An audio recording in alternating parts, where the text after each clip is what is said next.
Unicenter de Valencia. ¡Va para allá! Están atacando los edificios aquí en Priego, en Valencia.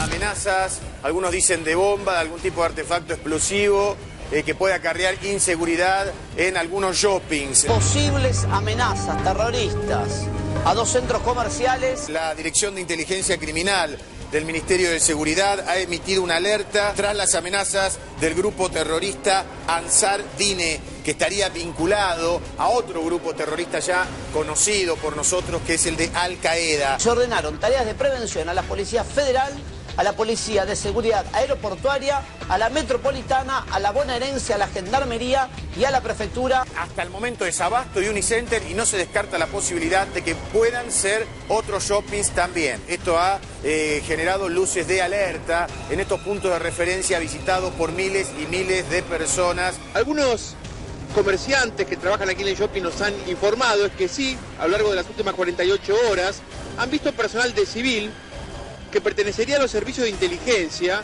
recorriendo los pasillos del shopping. Existe el estado de alerta. Informaron que, por ejemplo, habían cerrado el 3er piso del estacionamiento del shopping Unicenter aquí en Martínez. Poco movimiento de gente que se acerca al shopping una vez que salen o intentan ingresar y se comunican con nosotros, preguntan por qué están los medios, qué está pasando, saben que hay más presencia policial de lo habitual, saben también que estuvo el comando antiexplosivo.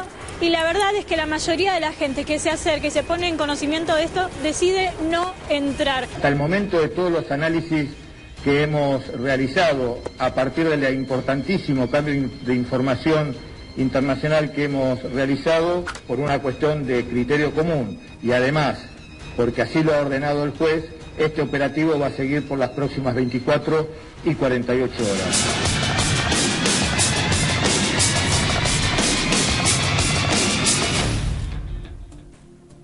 Fue una mañana de locura, desde temprano en los teléfonos de miles de personas empezaron a llegar amenazas, o no amenazas, sino una amenaza que era como un consejo de alguien que decía no vayan al Abasto, no vayan a Unicenter. ¿De qué se trataba? Decían que había una alerta generalizado, que esto le había dicho alguien en un hospital policial y entonces, bueno, con el correr de las horas se supo que alguien había hecho dos cosas. Por un lado había filtrado documentos de la central de reunión de inteligencia, ¿sí? Y también había filtrado órdenes de un juez de estar alerta, de reforzar la custodia en dos shoppings, en el Abasto y en Unicenter. También se conocían WhatsApp que figuró que decía: evacuaron del trabajo cerca del Unicenter, eviten ir al Unicenter y al Abasto este fin de semana, me dijo un familiar mío que trabaja en el hospital de la policía, y también me comentó una amiga que trabaja en prefectura que no vaya. No sé si se puede decir que esto es lo que va a pasar, quizá un atentado o algo así, no es joda. ¿Frente a qué estamos? ¿Existe efectivamente un peligro de un ataque terrorista? Claro, en Argentina, recordemos que es uno de los pocos países de Latinoamérica y del mundo que tiene un atentado terrorista vinculado a Medio Oriente sin estar involucrado directamente en el conflicto de Medio Oriente. Entonces, hay motivo para preocuparse siempre. Pero por otra parte, estamos en campaña electoral y ya sabemos que en campaña electoral opera la acción psicológica.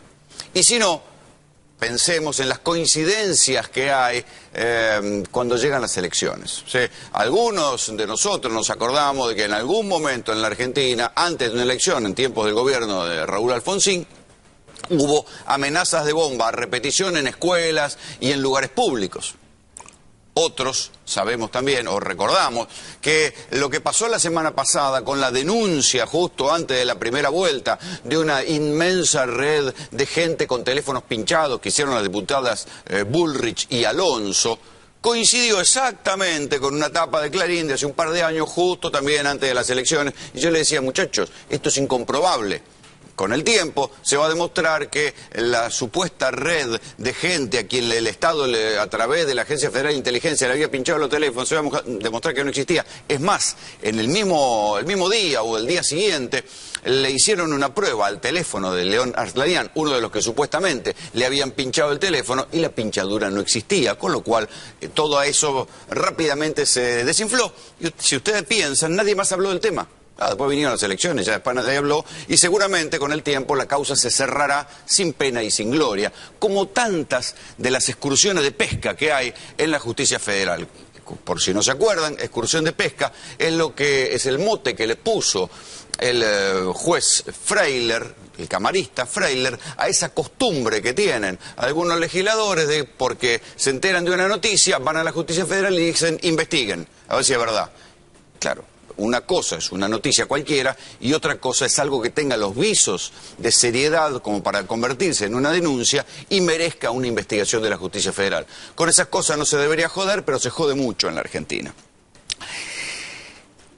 Hoy hablaba con fuentes del Ministerio de Seguridad, ¿y qué es lo que decían? Decía que bueno, que la denuncia, así como venía, la denuncia de un grupo fundamentalista de origen de la República de Mali. A ver, si ustedes no saben, y hay que ir al mapa para ubicar Mali, Mali es una república del África sahariana que tiene un grupo fundamentalista vinculado a Al-Qaeda en algún momento y ahora vinculado al ISIS, al famoso ejército islámico, ese que decapita a la gente cuando están vestidos de naranja. Bueno. Ansar Dine se llama el grupo terrorista de Mali, ya va a estar aquí con nosotros Horacio Calderón para explicarnos de qué se trata este grupo terrorista que nunca cometió ninguna acción por fuera de África y por fuera del Sahara, pero el grupo existe.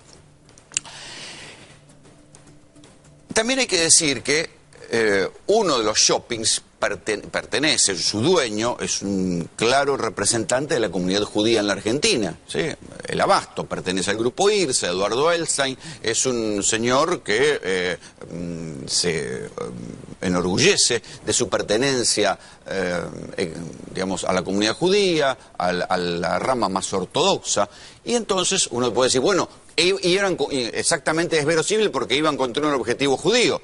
Pero no se explica lo de Unicenter, que en cambio es de Horst Pollmann, que es un millonario chileno, radicado en Chile, de origen alemán, el mismo dueño de Falabella y de Easy y de otros lugares. Entonces, la verdad que ni siquiera por ese lado se justificaba. Fue tal el rumor a lo largo del día que entonces tuvo que haber una conferencia de prensa donde estaban el titular de la AFI, Oscar Parrilli, el segundo de la AFI y Sergio Berni explicando lo que habían hecho. Dijeron que era un procedimiento de rutina, que la causa que había recaído en el juez Santamarina porque había habido una denuncia en la Embajada de Francia y que esa denuncia les pareció verosímil. ¿Sí? Nunca se sabrá si la denuncia la hizo efectivamente alguien que tenía contacto con esta organización, Ansar Dine, de la República de Mali, y por eso había una alerta especial para quienes entraran a la Argentina con pasaportes de Mali, que podían ser los terroristas. Nunca se sabrá, digo, si esa información vino efectivamente de alguien que tenía este dato, o si alguien que conoce el tablero internacional se presentó en una embajada, mandó a alguien a una embajada para presentar una denuncia que empiojara la elección o que complicara el clima electoral en la Argentina. La verdad no se sabe, pero en un país donde, recordemos que Alberto Nisman murió a comienzos de año, haya sido suicidio o asesinato, en medio de un entramado de servicios de inteligencia internacionales, y esto no lo niega nadie, digo, porque Nisman tenía contacto con los servicios de inteligencia internacionales, no se sabe a quién respondía, manejaba dinero inexplicable. Digamos, cuando uno ve el hecho de un Nisman muriendo como parte de un entramado de servicios de inteligencia internacional y ve una denuncia que tiene que ver con un atentado terrorista, lo menos que había que hacer era cuidarse, era investigar. ¿Qué habrá detrás de todo esto? ¿Será una de esas cañitas voladoras que después se extinguen como la denuncia de las pinchaduras telefónicas? ¿Habrá algo de cierto? No se sabe. Por ahora, esto es lo que podemos contarles. Bienvenidos. Esto es Tercera Posición. Acabo de recibir dos mensajes de diferentes lugares, que es datos para que tengas en cuenta y los pases, principalmente ahí a los chicos, y que ellos se los pasen a sus amigos por las dudas. Se prevé para este fin de semana un atentado terrorista en el Unicenter y el Abasto. La data viene por parte de la CIDE y por parte de Interpol. Así que decir a los chicos de que este fin de semana no vayan a ningún shopping por las dudas. Aparentemente viene todo por la parte islámica.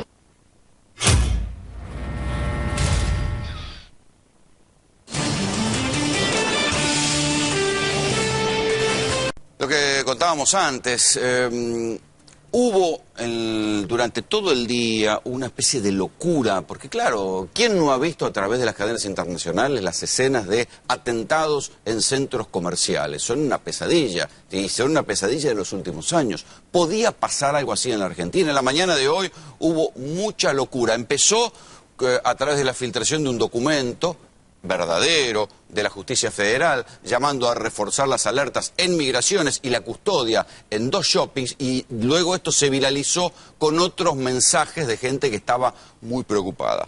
Horacio Calderón es analista internacional y... Horacio, ¿vos habías dicho que había algún grado de peligro de amenaza internacional aquí en la Argentina? Bueno, yo advertí el día 17 de octubre en un canal que el gobierno debía, entre otros, por supuesto no solamente la Argentina, tener las antenas desplegadas ante la probabilidad de atentados, a lo cual se sumaba el riesgo de que estamos, por supuesto, en una etapa de elecciones, en ese momento era preelectoral, bueno, y yo advertía la posibilidad de atentados acá. Aún cuando fuera una organización que no tiene antecedentes de atentados fuera de África. Yo no me refería a esta organización porque hay que separar lo que uno dijo como una probabilidad, como un llamado de atención al gobierno, que en definitiva nunca llama, porque el gobierno se entera cuando uno habla en televisión, ¿no? Espero que por lo menos tomen nota. Pero yo a veces parece poco lógico, poco razonable para algunos que hable del periodo de Nilda Garré. Cuando estaba Nilda Garré llamaba a quienes sabían. Se fue Nilda Garré y eso se suspendió. Entonces, yo me dirigí a la Cámara, como me estoy dirigiendo ahora, y decir, señores, tienen que tomar las medidas preventivas necesarias que se hacen a través de ¿qué? A través de la inteligencia y la contrainteligencia. No necesariamente... ¿Cuáles son esas medidas, se puede decir? Bueno, por ejemplo... Trascendió lo de los pasaportes. Primero la cuestión es todo lo que es la parte de inmigración. Hay que saber quiénes entran al país, si esas personas tienen antecedentes. Bueno, no tenemos mucha suerte con los colombianos. No encuentran un colombiano con antecedentes de narcotráfico nunca. Entonces, y después los tipos aparecen operando. Ahora, eso es una cuestión para mí elemental. Y segundo, una técnica que es la de contravigilancia. Cuando se va a atacar un blanco, ese blanco, si se desarrollan estas técnicas, puede detectar si es vigilado o no. La vigilancia es el talón de Aquiles de cualquier atentado terrorista, porque cuando vos tenés al tipo montado en un vehículo para explotar, o algún tipo de comando ya en movimiento, en despliegue, es imposible detener el atentado. Hay mucho para hablar. Voy a preguntarle a Miguel Ángel Pierres, abogado, ¿cómo estaba hoy la cuestión con la policía a la mañana? ¿Había mucha locura? Estaba muy inquieto, evidentemente. Esto modificó el clima. A mí lo que me llamó la atención de este episodio primero es el documento que se filtra, que realmente es un tema que me parece que merita investigarse. Segundo... Hay mucha preocupación en el gobierno por qué se filtró el documento y quién lo filtró y para qué, porque a lo que contribuyó es a la acción psicológica, digamos. En segundo lugar, corroborado que el mismo era auténtico, porque puede haber sido falso. Corroborado que era la firma de Ciati, que es un funcionario reconocido en el área. Realmente creo que el marco de preocupación es importante. Y eso es lo que lleva a la conferencia de prensa de la tarde de Berni, y porque era insostenible. Titular de la AFI. Vos estabas en Comodoro Pi, todo el mundo comentaba qué era lo que estaba pasando. Pasabas por este shopping, por Unicenter, y vos veías que había todo un movimiento y que estaba vacío además. La gente se había borrado dentro del shopping. ¿Vos qué pensás sobre eso? ¿Es acción psicológica o hay algo de realidad? Las dos cosas, pero la acción psicológica se puede transformar en un atentado también por algún actor pícaro que quiera crear un estado de conmoción en la Argentina, más allá de los intereses a los cuales responda. No voy a apuntar con un dedo a nadie, ¿no? En el medio de este proceso electoral. Hay muchos intereses en juego acá y mi temor es ¿no?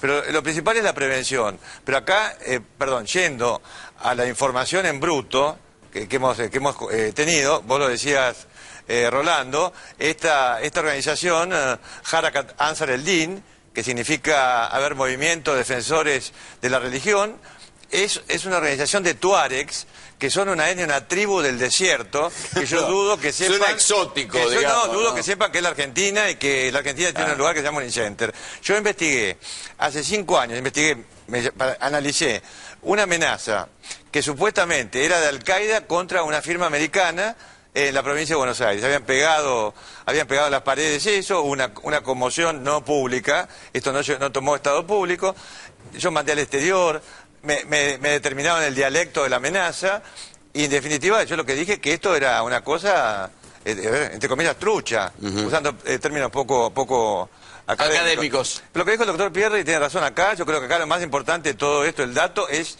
quién filtró ese documento secreto, que no es común. Claro, también hay que recordar que Cristina Fernández de Kirchner el año pasado, cuando le dijeron que había una amenaza del ejército islámico, en cadena nacional dijo, ¿ma qué ejército islámico? Si a mí me pasa algo, miren al norte. Y 2 meses después fue la muerte del fiscal Alberto Nisman, una muerte que cada cual puede pensar lo que sea, pero sí está entramada con la cuestión de los servicios de inteligencia internacionales. Entonces, ahí había un antecedente de como desdén de la cuestión del ejército islámico en Argentina. Ahora, yo te digo una cosa, a mí me pasaron el documento del ejército islámico supuesto, que fue enviado a la provincia de Buenos Aires a través de un sistema de correos electrónicos que es indetectable, y lo primero que yo dije cuando lo leí, medio minuto, quien escribió esto ni leyó el Corán. O sea que si fue alguien, no fue ni Estado Islámico, ni Al-Qaeda, y ni siquiera un aprendiz de talibán de primer grado o sea que es una amenaza trucha. Trucha no, y acción psicológica. Habló la presidenta del Vaticano, habló la presidenta de las Naciones Unidas. Ahora, fíjate, vos me decías que en tribunales... Era trama de toda la mañana. Bueno, no, anoche yo me enteré en mi Facebook, gente de Bellavista, amiga, pariente, que había estado en el Unicenter y dice, Horacio, ¿vos sabés que pasa algo? Dice, en el Unicenter hay tropas del ejército imposible, tenían que andar. Sí, ¿no? sí. Acampada anoche. Entonces, Ahora, ¿el terrorismo internacional avisa? No. Claro, esa es la otra. Amenaza, porque el tema es este, Al-Qaeda y a ISIS dan orden a través de unas revistas electrónicas y de estos montajes cinematográficos que hace, por ejemplo, el ISIS, que vos te preguntás cómo Estados Unidos se gasta 90.000 millones, eso lo dice un americano militar que escribe allá, en el World College, o sea, no es una crítica de algún otro que tenga odio a los Estados Unidos, que gasta 90.000 millones de dólares en hacer inteligencia y le llevan basura al presidente de los Estados Unidos. Lo dice el señor Robert Steele de la Escuela de Guerra de los Estados Unidos, Instituto de Estudios Estratégicos. Pero entonces vos te encontrás con esta... O sea que le puede pasar a cualquiera, a cualquiera no, pero ellos... le pasa a Estados Unidos, ahora el ISIS, de ahí fue lo que yo hablé el 17 de octubre. El ISIS dio orden de matar usando cuchillos a personas de origen judío o judías en cualquier lugar del mundo. Es decir, es una amenaza global. No, global porque es todo el globo terráqueo y global porque no tiene... Bueno, eso se vivió en Israel, digamos, que se empezó a hablar de la intifada de los cuchillos. Pero acá aparte que no hay personalidad, no hay gente, digamos, dentro de los organismos del Estado que esté altamente especializada en esto. Y uno tiene que hablar por televisión porque no te preguntan. Yo salgo en un canal que tiene audiencia, donde vos decís esto y no hay un funcionario, no digo el señor Pereziati, alguien que pregunte, dígame, decimos Horacio, porque me conoce, ¿de dónde sacaste esto? ¿De dónde viene la información? ¿Qué prevención hay que tomar? Nada. Eso lo dijo el ISIS. Hay que matar judíos a cuchillo en cualquier lugar del mundo. Bueno, acá hay una colectividad muy importante. Lo que yo decía. Claro, con la colectividad importante. Bueno, y ya hubo el antecedente de 2 atentados. Dos atentados, ¿no? Que después vendrán todas las teorías, si fue Irán, si no fue Irán, pero digo, los atentados existieron. Claro, lo que no hay que caer acá, en este caso especial, en estado de pánico, como yo vi que hubo, ¿no? Y que a lo mejor sigue habiendo hasta hace pocas horas, porque se supone que el gobierno tiene que tomar las medidas necesarias y preventivas. Por ejemplo, el doctor Berni dijo, hoy, que no debía preocuparse, que no había elementos suficientes. Yo coincido que no hay elementos específicos suficientes, pero ¿qué dice? Dice, no, en 48 horas bajamos los operativos. Eso le está diciendo, a lo mejor al supuesto terrorista o a los terroristas, en 49 horas pueden hacer lo que se les cante la bola. Disculpame la expresión. ¿Hay algún grado de seriedad a la hora de investigar esto? Digamos, o los jueces dicen, bueno, sí, cumplamos con y después nada. Los jueces son abogados en función de juez. El juez investiga a través de diferentes consultores, que en este caso son las fuerzas de seguridad que tienen esta secretaría creada inteligencia criminal, que andás a ver cómo está compuesta y cómo realmente lleva a cabo. Tampoco me llama mucho la atención, independientemente de la labor de esta dirección que maneja el señor Seatti, qué rol juega en esto la AFI, la CIDE. O sea, qué tipo de labor de inteligencia puede hacer. Bueno, la ley de inteligencia nacional deriva en el Ministerio de Seguridad, a cargo de la doctora Cecilia Rodríguez, que es una especie de ministra fantasma, sí. Deriva la responsabilidad de esto porque la Secretaría de Inteligencia Criminal, la Dirección Nacional de Inteligencia Criminal de NIC, depende justamente del Ministerio. Y depende del doctor Berni. Sí. Y de este señor licenciado Pérez. Quedó con la salida de Estiuso y su gente, quedó un vacío, quedó gente que se fue gente que sabía. Sí, entiendo que se fue gente que sabía por jubilación. No vinieron los que tenían que venir. Hay un vacío en ese tema. Sí, pero por jubilación no lo acreditaría en este caso a este señor que está por el momento, no sé si prófugo o, bueno, desaparecido. Enseguida seguimos con el tema de lo que pasó hoy en los shoppings. Estábamos hablando de la cuestión, estamos locales e internacionales hoy, vamos y venimos, no tenemos ningún prejuicio sobre esto. Cuando yo te preguntaba antes, Argentina se vio claramente con la muerte de Nisman, digamos, es un territorio de pulseada de servicios de inteligencia e intoxicación de información diversa, ¿no? Exactamente, y más allá de cuál haya sido la causa de la muerte de Nisman, ¿no? Hasta el momento yo no me jugaría, yo tengo un principio, no hay que descartar ninguna hipótesis hasta que la real quede fehacientemente probada. Sí, pero lo que es indudable es que él estaba en la red, en una red de quilombos internacionales. Digo. Ligado él personalmente, él y sus enemigos, a distintas facciones fuera del país. No es que estamos tan aislados del exterior nosotros, más allá de lo que haya ocurrido con esta... desgraciado final. La propia Cristina fue la que dijo, dejen de utilizar la Argentina como un tablero de arena, en el tablero de arena de las intrigas internacionales, ¿no? Claro, pero de cualquier manera, para hacer eso, bueno, es muy difícil implementarlo si no se tiene una política exterior coherente, que es lo que le carece a este gobierno. Y un canciller que sea un tipo, por lo menos, brillante, que comprenda un poco el proceso de cambio que estamos viviendo. Yo siempre he sido un crítico con todo el respeto que me merece Héctor Timerman como persona, de sus funciones, que nos trajeron bastantes problemas a nosotros, en el caso de la Fragata Libertad, por falta a lo mejor de información o de inteligencia concreta, bajo responsabilidad del Ministerio de Defensa, a cargo de, creo que el doctor Puricelli en ese momento, de la Cancillería por parte de él. Nosotros tuvimos la Fragata Libertad secuestrada ilegalmente en un puerto del mundo. Entonces, lamentablemente, esto que estamos viendo ahora...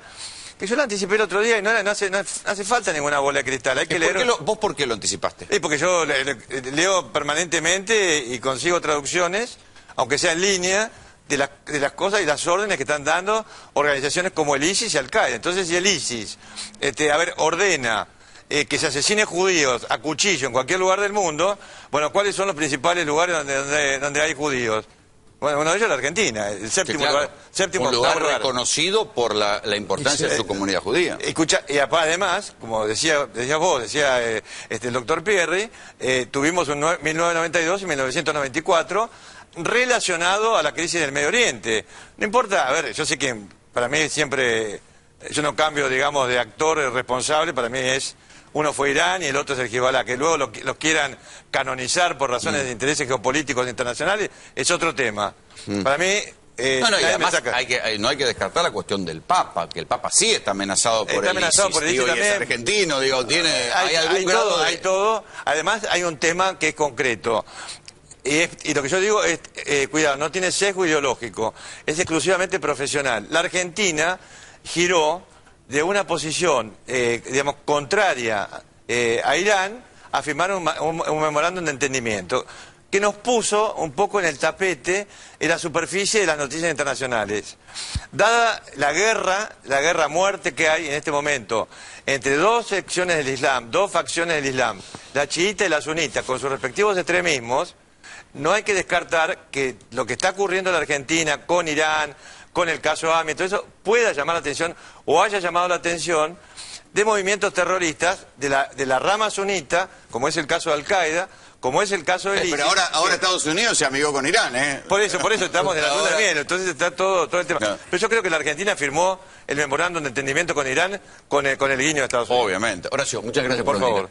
Ahora les voy a contar uno de esos casos que a nosotros nos indignan.